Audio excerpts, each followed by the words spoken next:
sebarkan amal.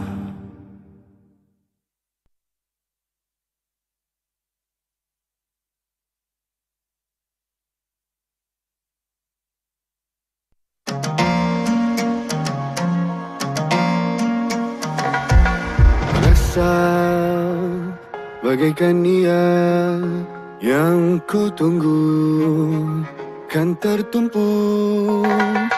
Kata bagai balada, indah bahasa, izinku bicara. Baik untukmu, buruk buatku. Buruk untukmu, baik buatku. Karena tentu darinya yang ku nanti untuk melengkapkan hidup ini. Karena tentu darinya yang hakiki, secantik susun aturanmu tersembunyi. Oh, tersembunyi. Oh, masa ku di dunia hanya dambakan kasihmu. Cinta di dalam dada, ku akur pada qada dan qadarnya. Baik untukmu, buruk buatku. Buruk untukmu, baik buatku. Karena tentu darinya yang ku nanti untuk melengkapkan hidup ini. Karena tentu darinya yang hakiki, secantik susun aturanmu.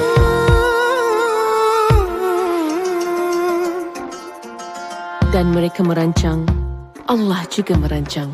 Sesungguhnya Allah adalah sebaik-baik perancang.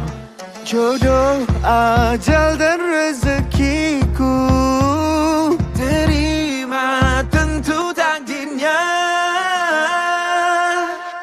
Karena tentu darinya yang ku nanti untuk melengkapkan hidup ini. Karena tentu darinya yang hakiki, secantik susun aturanmu tersembunyi. Yang sementara tiada selain dia, ku terima ketentuanmu.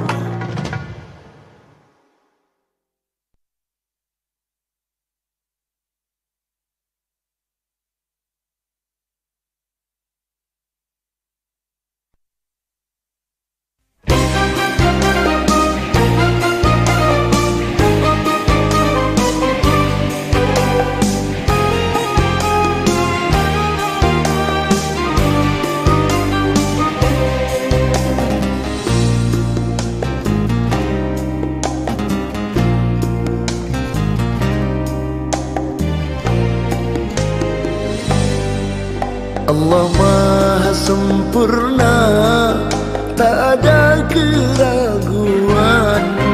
Allah Maha Kuasa, tak ada tandingannya.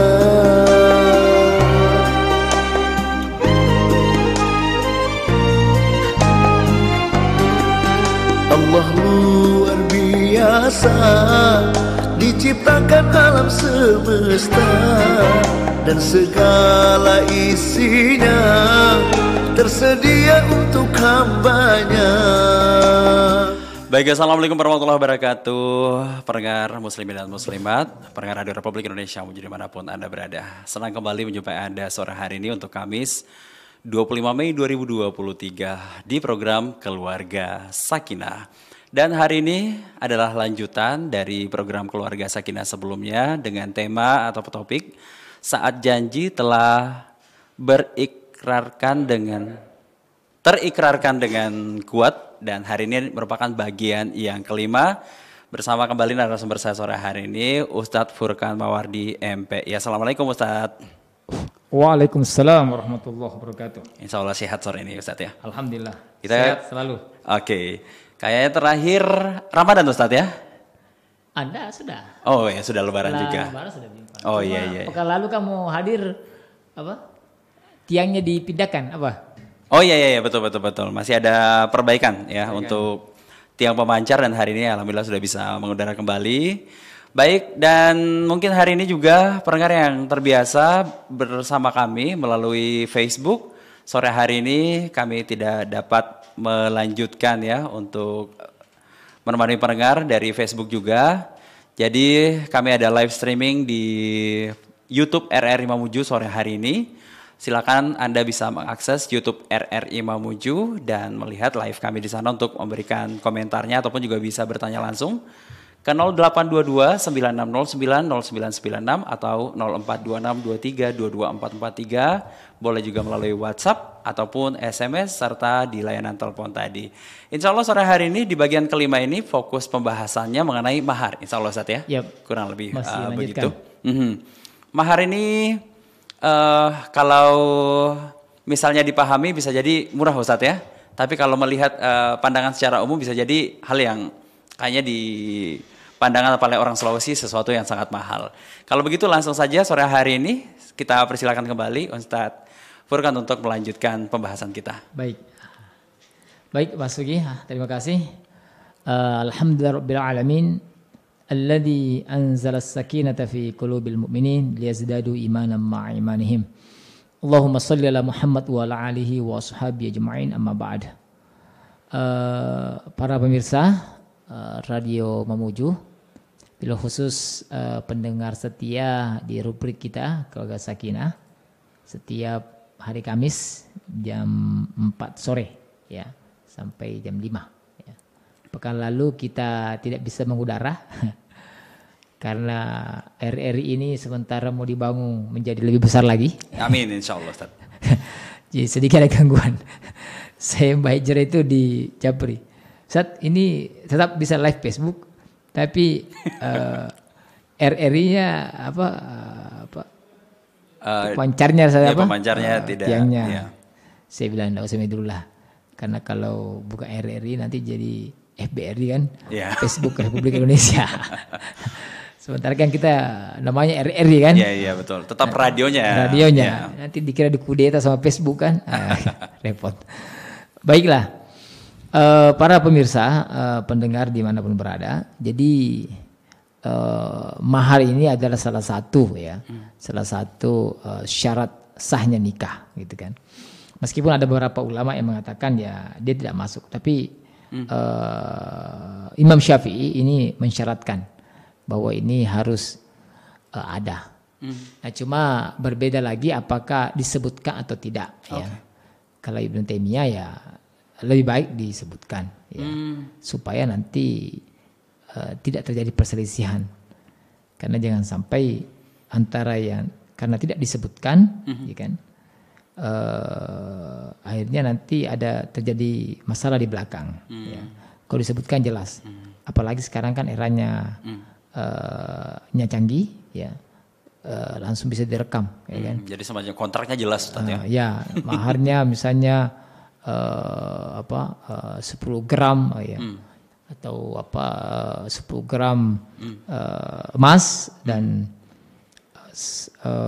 sebidang tanah, harus jelas semua itu. Nah, kalau disebutkan kan, apalagi ada rekamannya, itu kan bisa menjadi bukti otentik, karena bisa saja antara yang karena tidak diucapkan bermulti tafsir nanti apa bentuk maharnya itu. Ketika cuma dengan mahar yang sebagaimana yang disebutkan di atas, ya, disebutkan yang mana gitu. Nah, ini perlu. Jadi mahar ini asal layaknya disebutkan. Baiklah, sebetulnya kemudian kita masuk sebenarnya model maharnya seperti apa. Ya, 2 pekan lalu kita sudah bahas. Pertama, mahar itu hendaknya sederhana. Ya, artinya tidaklah yang harus lebih yang sangat mahal gitu. Apalagi Nabi mengatakan sebaik-baiknya wanita itu adalah yang paling murah maharnya ya. Meskipun di lain sisi Nabi juga berpesan kepada laki-laki, sebaik-baik lelaki adalah yang memberikan mahar yang terbaik untuk si calon istrinya atau pada istrinya tersebut. Nah, karena memang dikisahkan Nabi, sudah saya sampaikan beberapa waktu yang lalu ya, bahwa dikisahkan pernah ada sahabat yang sampai 500 juta ya kalau dikonversi ya, jadi 100.000 dinar ya. Jadi pernikahannya Nabi dia menikahkan sahabat ya dengan mahar itu sampai 100.000 dinar. Jadi kalau saya hitung kemarin itu kalau harga 4.500 sampai 5.000 ya kurang lebih 500 juta ya kan. Namun ada sahabat yang ketika sahabiah ya, jadi namanya Ummu Sulaim ya, dia nikah sama Abu Talha itu maharnya non materi ya. Jadi mahar itu bisa materi bisa non materi. Non materi artinya dia tidak bersifat barang ya kan. Jadi Ummu Sulaim itu menikah dengan Abu Talha itu dengan ucapan syahadat. Karena Abu Talha ini orang kafir sebelumnya. Kemudian Ummu Sulaim mengatakan ya karena dia diserangi sama Abu Talha mengatakan Ummu Sulaim mempersyaratkan nikahi saya dengan mahar kau mengucapkan syahadat, persaksian kau masuk Islam. Dan Nabi mengatakan diriwayatkan oleh Imam Nasai bahwa saya belum pernah mendengar ada mahar sebaik maharnya Ummu Sulaim yang dia terima dari Abu Talha, yakni sebuah ungkapan persaksian masuk Islam bahwa itu kan. Jadi nikah. Jadi kalau nikah non materi itu dibolehkan berdasarkan kisahnya Abu Talha sama Ummu Sulaim. Jadi bisa juga jadi selain materi ya, uang, barang, bisa juga ya non materi. Misalnya maharnya 3 juz misalnya, ya kan? Ini ada yang baru saat tiket konser Coldplay. Oh, itu kita masuk itu. Nah, tapi maharnya yang kedua ini ya. Iya. Maharnya memberikan manfaat yang optimal. Wah ini kategorinya gimana tuh Ustaz? Pertanyaannya optimalnya di mana? Ketika konser Coldplay itu ya, yang ya konon memang bukan konon ya, fakta memang saya lihat di berita itu berbagai ormas menolak ya, termasuk MUI ya, karena Coldplay ini kan termasuk pendukung LGBT kan. Jadi kalau itu misalnya tiketnya adalah menjadi mahar, sementara yang mau dilakukan adalah sebuah persaksian yang sangat sakral dan suci, kemudian maharnya adalah tiket Coldplay ya, itu optimalnya di mana? Gitu. Okay. Sementara mahar yang optimal di sini pertama adalah jangan yang terlarang, jangan yang memberatkan, jangan yang aneh. Artinya masuk yang aneh itu. Ya, apalagi ya kalau masuk memberatkan ya berapakah mahar itu? Ya mahal itu tiketnya sampai jutaan. Sampai jutaan ya. Kalau apa itu sampai sekarang kan masih kan bulan November ya. Konsernya dan sudah pro dan kontra. Itu yang memperoleh keuntungan banyak ya dia akan pro. Tapi yang melihat ini sisi negatifnya ya ini pasti kontra. Ya kita orang beriman ya tentu manutlah kepada ulama ya. Kalau MUI sudah menyatakan lebih baik tidak ya lebih bagus dilaksanakan.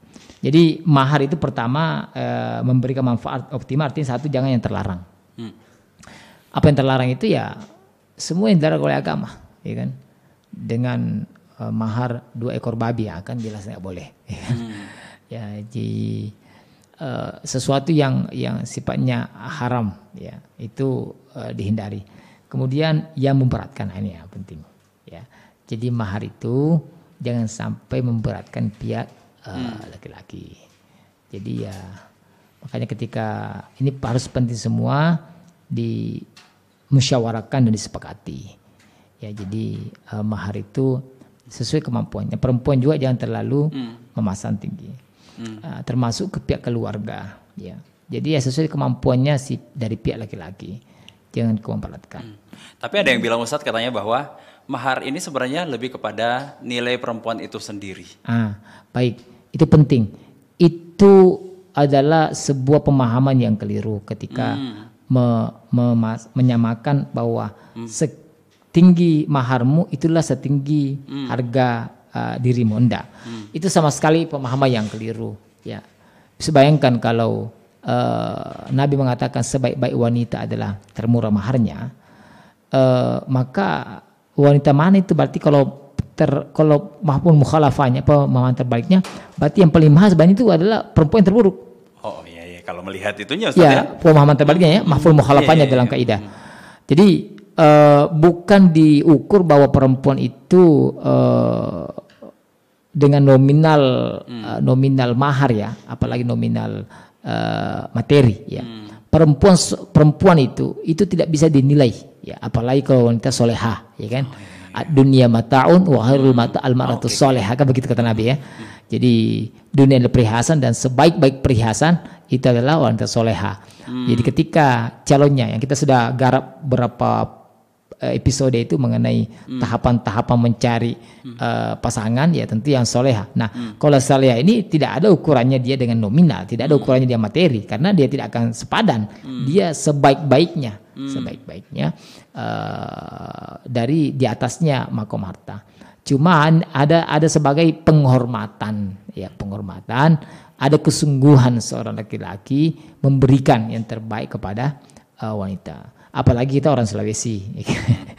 Ya, saya orang Bugis, ada istilah itu aja molo ko yorona matamu calon matamu ko demul lema putaraki doporamu pitu kepitu gitu kan. Jadi itu ada semacam tamsil di situ, permisalan. Jangan mencoba melamar anak Bugis kalau anak Sulawesi ya, kalau belum bisa memutari dapurnya 7 kali gitu. Dapur itu kan simbol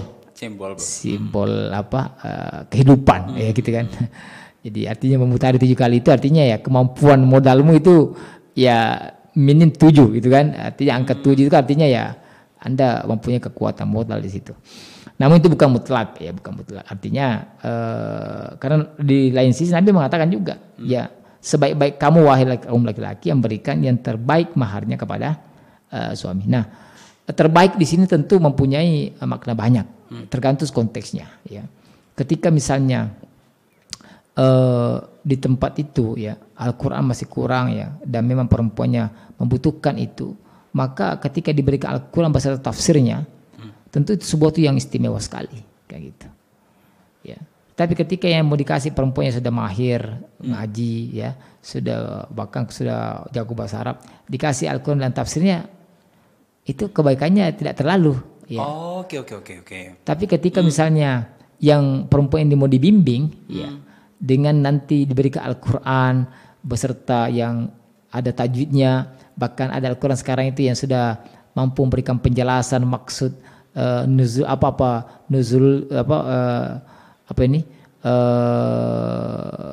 asbabun nuzulnya, kemudian tafsirnya, kan ada semua sekarang itu. Bahkan ada berwarna-warni kan, hukum tajwidnya, qalqalanya, matnya, seterusnya. Dan ini sangat bermanfaat untuk kepada si perempuan. Tentu mahar Al-Quran itu di konteks saat itu adalah terbaik untuk dia. Gitu. Wah, ini pemahaman nih Ustaz, karena kan banyak juga yang mungkin memilih mahar ini karena asas keren.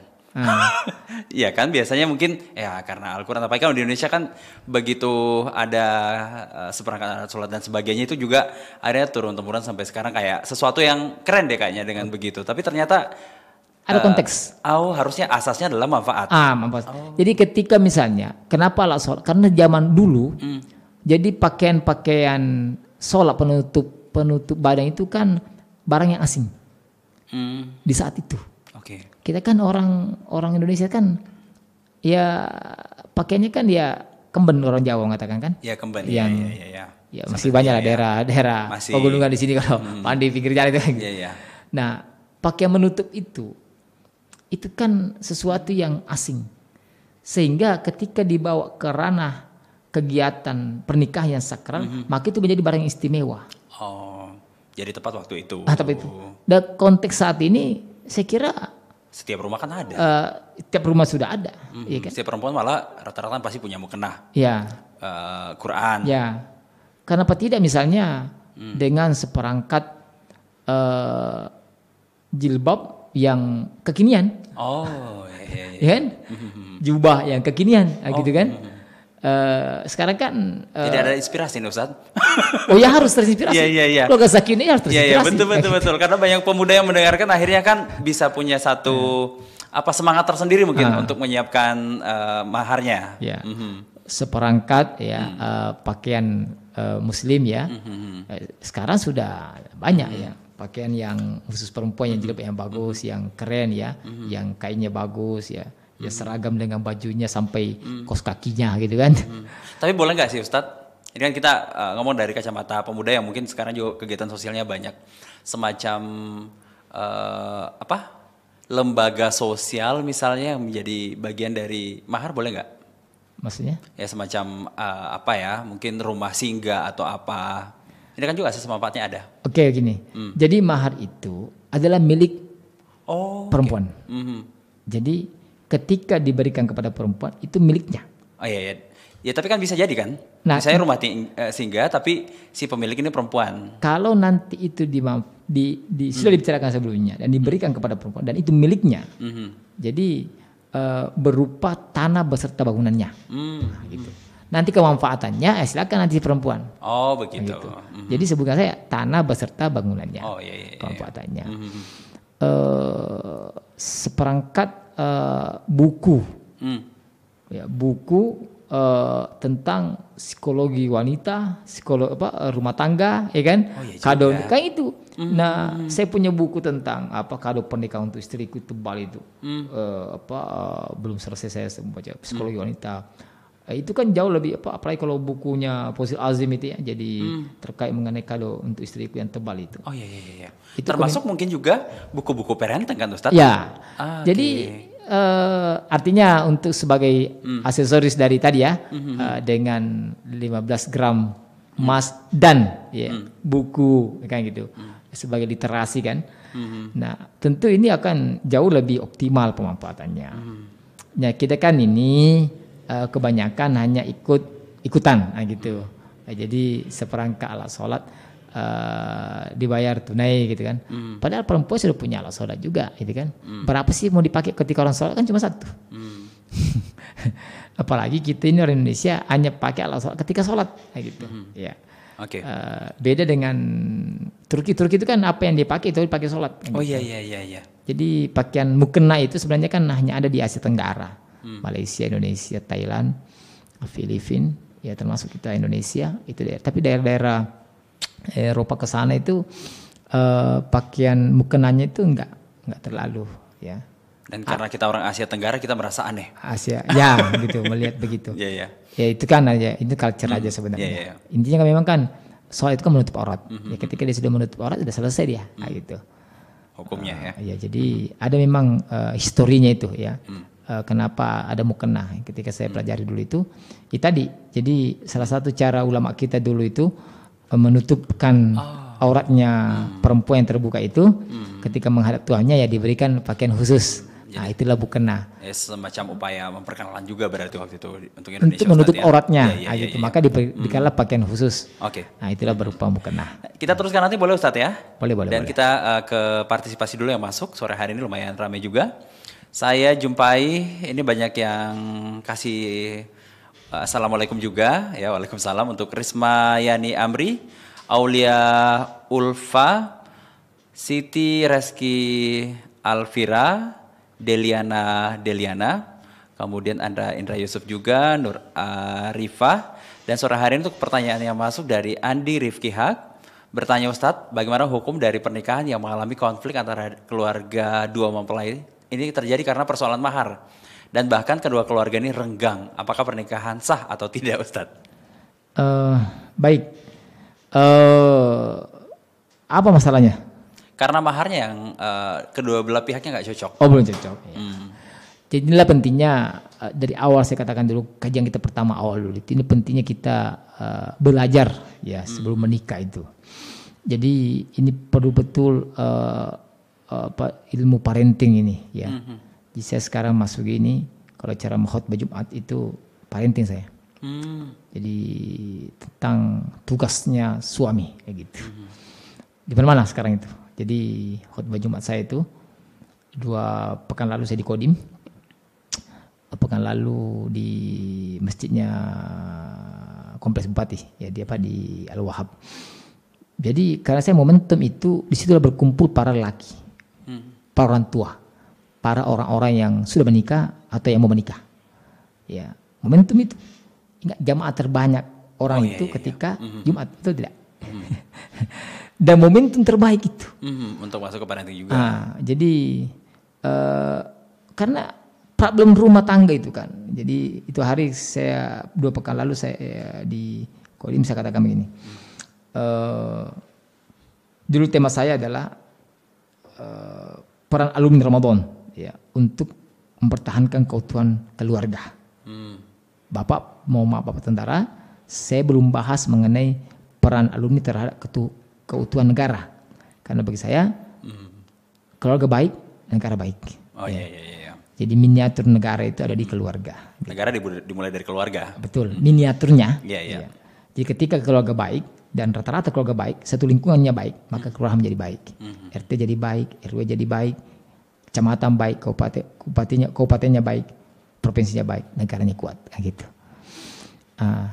Nah ini ada semuanya di pundak bapak-bapak, ya, yang harus mendidik semua istri dan anak-anaknya, kayak gitu. Nah, kenapa mahar dipertentangkan? Karena tidak memahami substansial, ya. Coba dipahami bahwa mahar itu hanya sebuah penghargaan, ya kan? Tidak menjadikan sesuatu yang harus ini kan pesan Nabi ini, yang sederhana, ya kan? Jadi berapa mampumu di situ ya sudah itu.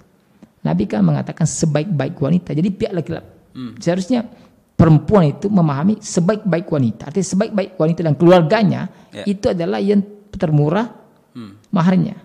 Namun di lain sisi Nabi mengatakan sebaik-baik kaum laki-laki dan keluarganya tentunya adalah yang memberikan yang terbaik kepada si perempuan. Ini sebenarnya 2 sisi yang sudah saling mengerti. Saling akan ketemu di tengah. Perempuannya ini tidak memasang target tinggi. Kenapa? Saya mau jadi perempuan terbaik ini. Ya. Laki-laki, saya tidak mau, saya harus menjadi perempuan laki-laki yang terbaik. Maka si perempuan tidak menuntut, tapi laki-laki menyadari, maka ketemu. Nah masalahnya adalah si perempuan tidak paham, si laki-laki tidak paham, sesuatu tidak paham itu 2 ji. Satu salah paham, konflik terjadi, saya katakan itu cuma 2. Satu salah paham, kedua pahamnya yang salah. Nah ini pahamnya yang salah nih, kayak gitu. Jadi konfliknya terjadi. Maka kalau dimasukkan mahar itu adalah bagian dari sahnya nikah, nah ketika tidak ada maka tidak sah nikahnya.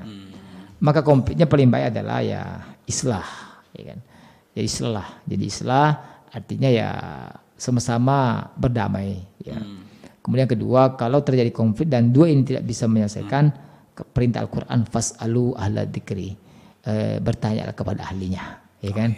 Jadi tanya kepada ustaz, tanya kepada kiai yang memahami terkait mengenai hukum pernikahan, munakahat, terkait mengenai sahnya nikah. Kemudian terakhir adalah belajar, ya, belajar dan terus belajar mengenai hukum-hukum seputar babun nikah, ya, babun munakahat.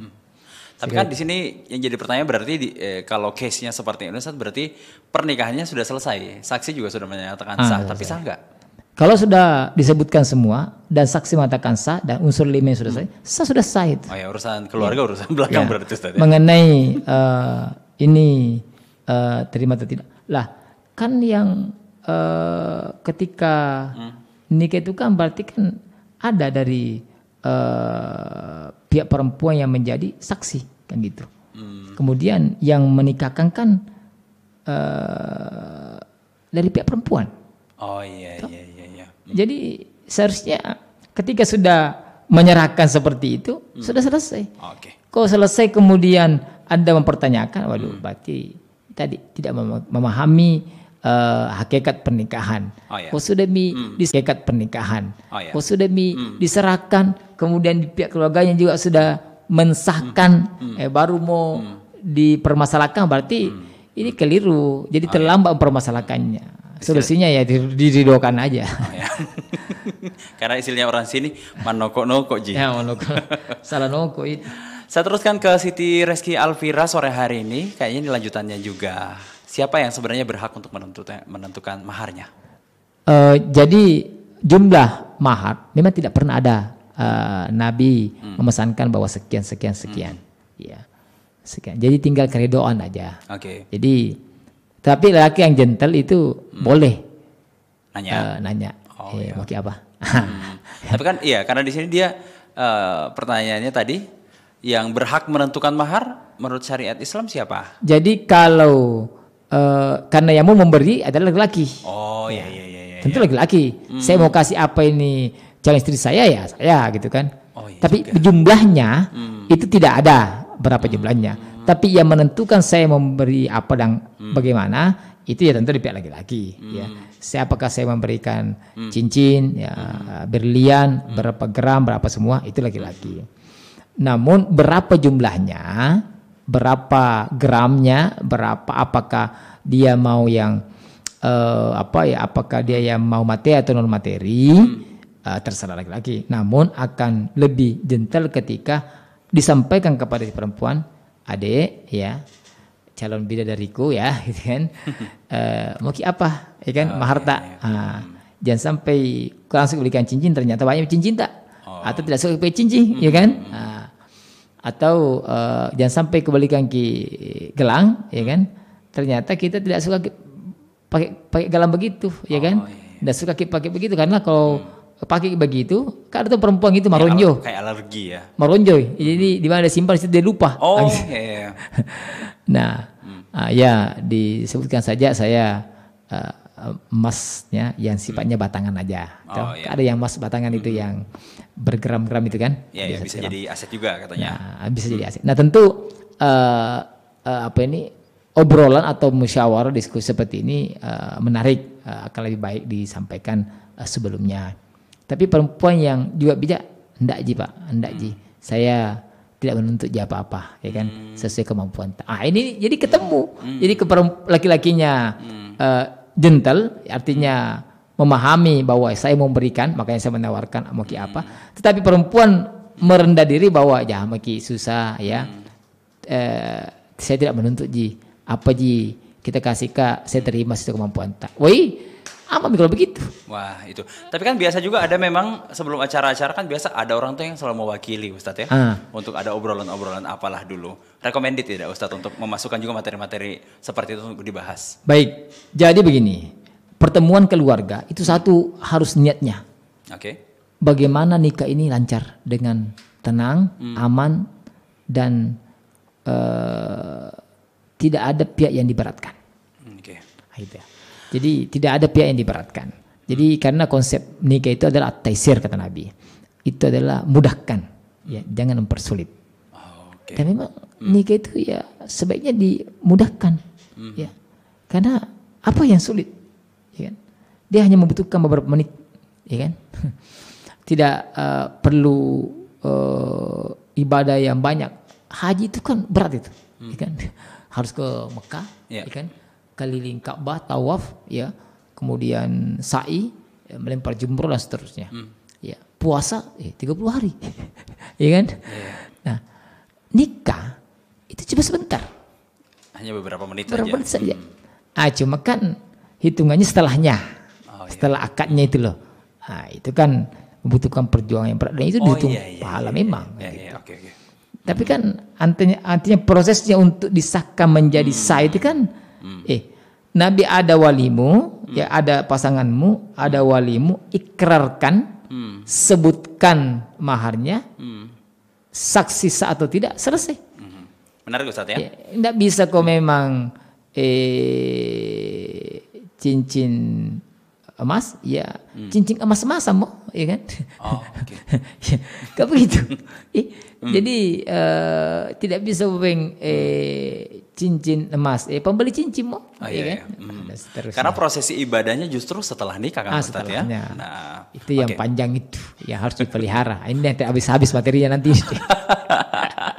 menarik. Oke, dan saya teruskan berikut. Ini agak di luar tema boleh Ustadz ya. Ini jangan sampai sudah pernah juga. Izin bertanya Ustadz, bagaimana dari Andi Ayu ini hukumnya seorang istri yang keluar rumah tanpa izin suami? Mau dibahas sore ini atau kita skip? Ya, jadi coba ada yang lain pertanyaannya. Ada Khairil Fadli sore ini bertanya, apa pilar-pilar dalam membangun keluarga sakinah? Mau di skip juga? Jadi pilar-pilar dalam membangun keluarga sakinah. Ini banyak yang kalau kita mau satu persatu ya. Pilarnya salah satunya yang utama itu adalah berilmu. Ya, berilmu yang kita bahas hari ini. Ya, kalau saya itu literasi. Tapi kita Boleh skip dulu ya. anukan dulu kontekskan dengan tema kita, kita. supaya Oke. tidak kasihan yang bertanya itu kan. Ani Anggrek sore hari ini juga pandangan Islam terhadap suami yang melarang istrinya untuk berdandan sedangkan laki-lakinya sangat berlebihan berdandan. Kayaknya ini juga masih di luar tema kita ya. Jadi memang keluarga sakinah ini sudah makin hari makin terasa Ustadz ya. Ya. Tema-temanya memang banyak berarti. Ya, makanya kita penting terstruktur kan, Ya, supaya ya. pembahasannya nyaman gitu. Sore hari ini Muhammad Dadang S. Bagaimana sebenarnya pandangan Islam perihal uang panai yang membudaya di masyarakat kita? Oh, ini boleh masuk Ya. nih. Jadi panai tidak masuk syarat ya. Oke. Tidak masuk syarat. Dia cuma adat gitu. Adat yang ketika ada itu tidak merusak, ya, itu bisa dipelihara. Ya, adat yang tidak merusak ya. Kemudian adat yang tidak juga memberatkan. Ya. Jadi panai itu kita lihat nih konteksnya saat ini, kan gitu. Karena saya ada 3 mahasiswa saya dulu yang di Solo yang Sulbar, yang terkirim dari Sulbar ini dikirim ke Jawa, kuliah di sana, dan 3-tiganya tidak ada yang balik, semua nikah di sana. Ya karena prosesnya lebih mudah mungkin ya. Satu alasannya, kenapa terlalu cepat menikah? Selesai ada yang bagang masih kuliah. Kalau pulang ke Sulawesi entah kapan kita bisa menikah. Begitu jawabannya coba. Oh iya. Jadi kalau Tahu ini bisa jadi inspirasi juga bagi yang lain ya. dan interpretasi orang kita gitu. Jadi jawabannya gitu. Kalau saya pulang menikah orang Sulawesi, entah kapan nikahnya. Nah itu dia Ustadz ya. Nah sementara godaannya Ya. seorang laki-laki kan sekarang udah luar biasa. Satu.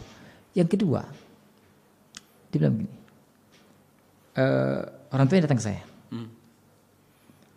Dia bilang, saya sudah calon besan saya itu sudah ngomong, diundur dulu di tahun depan deh, karena kami juga mau kumpul-kumpulkan uang itu apa semuanya. Apa kata calon besan di Jawa? Jangan ki, jangan ki pikir yang begitu. Berpartisipasi saja. Berapanya? Yang ketiga, ya. Ini kisah lainnya lagi nih, ya. Orang Sulawesi yang lanjut studi di Jawa. Karena saya lama di Jawa ya. Ya. Saya masukin 14 tahun di Jawa saya. Wow. Hampir 1/4 berarti Ustadz ya. Ya, 12 tahun hampir 1/4. Tapi alhamdulillah istri saya tetap masih Sulawesi. Oke. Dengan memberikan berbagai macam heroik dengan tahapan heroiknya ya. Dia bilang dia tom yang ramah, dia tom yang murah, ya kan? Dia tom yang gampang. Apalagi yang dicari? Ya. Jadi dia tom yang ramah, dia tom yang gampang, dia tom yang murah, gitu. Sebenarnya panah ini kita perlu rethinking kembali, reorientasi. Apa sih orientasinya? Kita harus pakai mahar. Wah, Ustaz kalau mahalnya rendah, langsung bicarakan tetangga. Kayaknya itu terjadi sebelumnya. Kenapa murah sekali anunya, ya kan? Pasti tanya orang pertama tetangga keluarga kan, berapa anunya?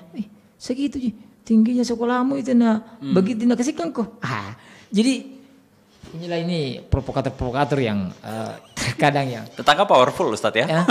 Jadi inilah yang adat bagi saya yang kita perlu rethinking kembali ya.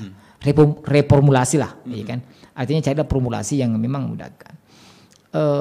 Sehingga inilah yang menjadi problem kita. Ketika uang panai itu selalu menjadi momok, ya kan.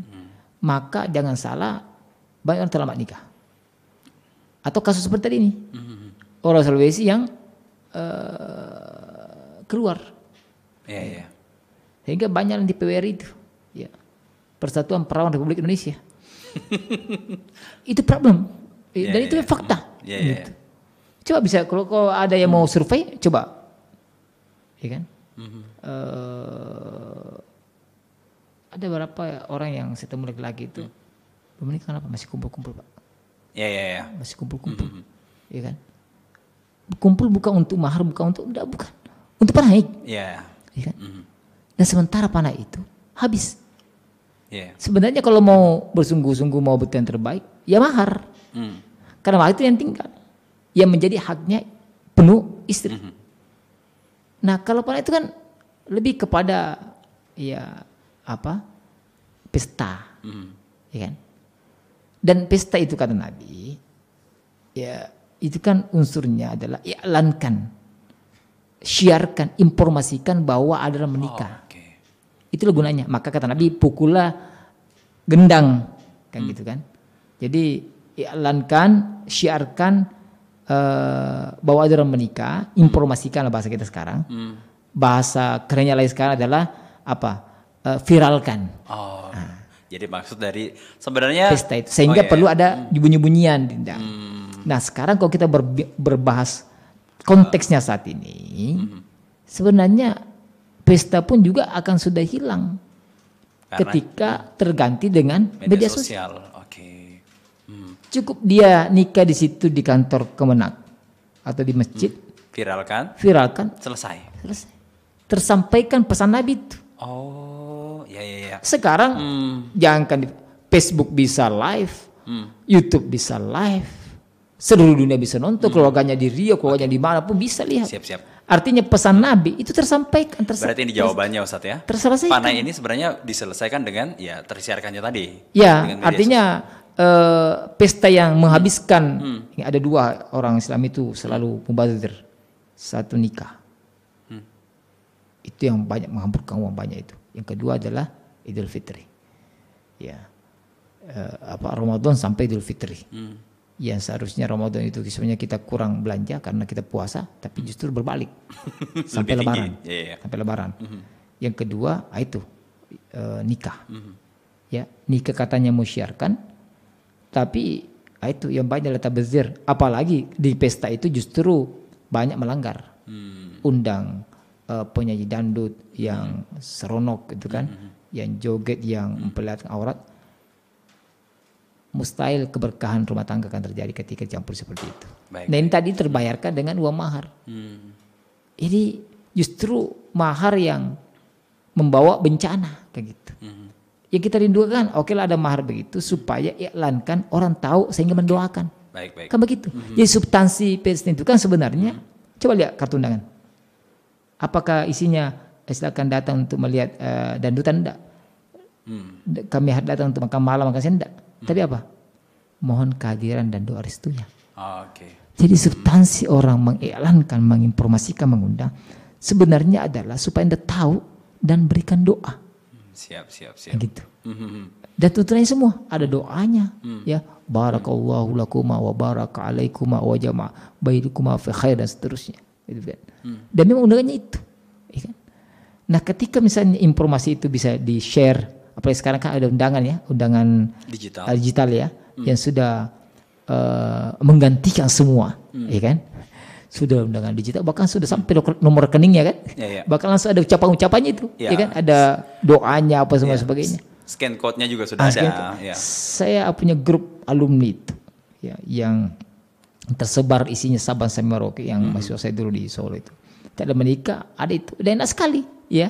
Kita mau nyumbang ada rekeningnya, ucapan selamatnya, doanya kita tinggal pilih, kita ketik apa sebaiknya, mau pakai ambilkan bahasa Arab, bahasa Indonesia, ya seterusnya. Dan orang sudah langsung tahu, oh ya menikah, oh menikah Misugi, ya, menikah mi Anda, seterusnya.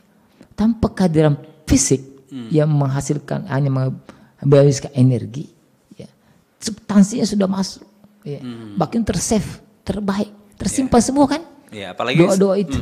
Apalagi sekarang ada juga Ustaz, wah kemarin acara kamu gak datang, karena ada juga yang begitu Ustaz ya. Padahal sebenarnya kan begitu tahu berarti itu adalah esensi dari acara-acara itu harusnya Ustaz ya. Ya, jadi ini perlu ada kesepahaman bersama, ini pentingnya. Karena nikah kita ini kan pesta itu lebih tadi itu karena ada uang panai yang bisa dipasang di situ supaya pestanya meriah.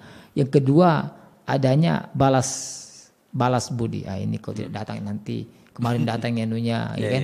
Datang ki ini anunya, kios tidak datang ki ya. Nanti tidak datang lagi anunya. Apalagi dicatat lagi berapa sumbangannya. Ini kan semua tidak tahu di mana dapat dalilnya, contohnya seperti itu, gitu kan? Ya hanya membuat problem, ya. Tutorial mempersulit hidup, Ustadz. Ya, apalagi acaranya yang harus berhari-hari. Hari pertama baru kan ada itu yang menikah sampai berhari-hari 3 hari. Ya. Sudahlah menikah, ada lagi lakeknya leke orang Makassar, Maparor orang Bugis mengatakan begitu. Ya, kemudian nikahnya mulai siang sore semua, datang lagi. Parola datang lagi mengantar rumah perempuan ke rumah laki-laki, begitupun sebaliknya. Yang hanya menghabiskan energi, apalagi kota-kota besar ya, macet apa dan seterusnya. Jadi tidak sholat kan? Gara-gara itu kan, jadi menembus melewati waktu sholat ya. Mau sholat juga lewat waktunya, atau mau sholat juga hilang make up, make upnya mahal ini. Seragamnya saya sewanya sampai ratusan ribu. Kemarin ada acara penista itu, sewanya bajunya sampai di luar jauh sana. Kenapa? Di sana lebih bagus kainnya. Hanya untuk sesuatu yang kabila waktu sholat dia tidak sholat. Wah, ini gimana? Membuat pernikahan yang mencari berkah rahmat Allah, justru mencari berkah rahmat Allah dengan cara yang keliru. Tidak mungkin berkah datang itu. Siap Ustaz. Oke, sore hari ini juga sayang sekali waktu kita sangat terbatas ini, dan beberapa pertanyaan ini mungkin bisa menjadi masukan Ustaz ya untuk materi selanjutnya. Saya langsung bacakan saja sore hari ini sekalipun tidak bisa kita jawab. Ada tadi sudah terjawab untuk Muhammad Dadang S. Kemudian Diah Ayu Pernamasari, bagaimana pandangan Ustaz mengenai nikah siri? Oke, kita lanjutkan. Mesiani izin bertanya, apa saja kebutuhan yang penting dalam sebuah perkawinan? Selanjutnya Melinda Linda, bagaimana cara mengatasi kehidupan rumah tangga yang dimana orang tua pasangan ikut campur dalam masalah rumah tangga yang dijalani? Kemudian berikut ada Reza Fajrianti Echa, bagaimana kalau seorang istri pendiam dalam bermasyarakat tapi kalau di rumah sering bentak suami? Bagaimana sikap yang harus dilakukan suami? Syukran. Kemudian pernik kehidupan nanti itu. Oke, baik. Kemudian Ramlia Lia, terima kasih. Aninda Sapila juga terima kasih. Siti Rahma sore hari ini juga terima kasih banyak sudah bergabung bersama dengan RRI Mamuju.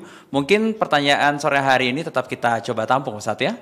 Untuk kita bahas lagi ke part-part berikutnya. Keluarga Sakinah ini cukup panjang dan cukup menjadi satu program asyik mungkin Ustaz ya. Untuk karena Keluarga Sakinah ini bagi yang belum dan bagi yang sudah juga tetap masuk Ustaz ya. Ya, karena ini adalah ibadah yang panjang, membutuhkan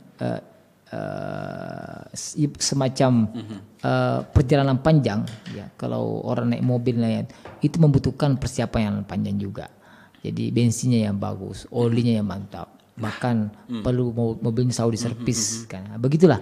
Jadi karena nikah ini adalah ibadah yang panjang dan lama, itu terus membutuhkan ilmu-ilmu yang menjadikan keluarga ini bisa utuh.